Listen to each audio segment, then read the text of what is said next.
What is going on, everybody? I go by Philly Mike, and this is the Philly Talk Podcast. Today, we got a short video coming to you, and we will be talking about the possible return of JJ Redick to the Philadelphia 76ers. But before we get into that, if you're new to the channel, hit that subscribe button, turn post notifications on so you know when I go live or drop some content. We do live play-by-plays for the Sixers on this channel, and we will be doing the Pacers game tonight.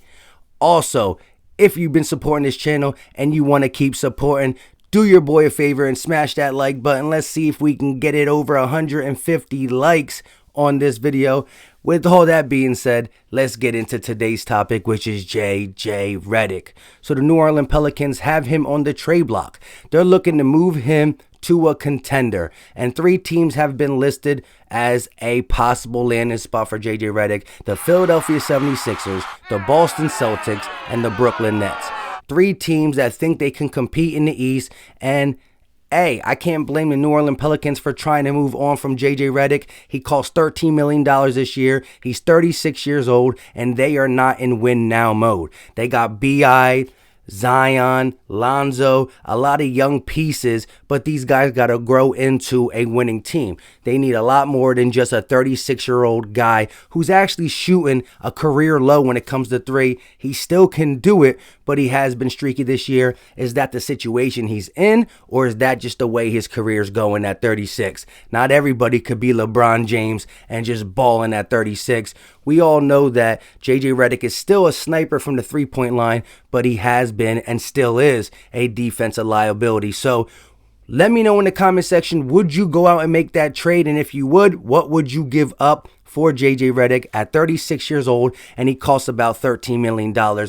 My take on it would be, I won't hate the move. Getting another shooter in here with a guy like Ben Simmons and Joel Embiid always sounds good. If you could stagger Seth Curry and Danny Green and JJ Redick's minutes apart, that would work out well. Like I said, he is a little bit of a liability on defense, but if you have him in the second unit with a Matisse Thybulle, I think he can cover up some of them defensive deficiencies that we see from JJ Redick. And again, my take on it will be this: I wouldn't hate the move. Like I said, shooting for Ben Simmons and Joel Embiid will always make this team better. It will make the bench a little bit more veteran-like, a little bit more experience coming off the bench to help out a young guy like Shake and Maxey. However, what would we actually give up, and would that stop us from making a bigger move by the deadline, like a Bradley Beal, like a Zach LaVine, like a piece who can not just shoot the 3 but also get his own bucket, that you can pair with a guy like Joel Embiid who's having a you-know-what MVP type season?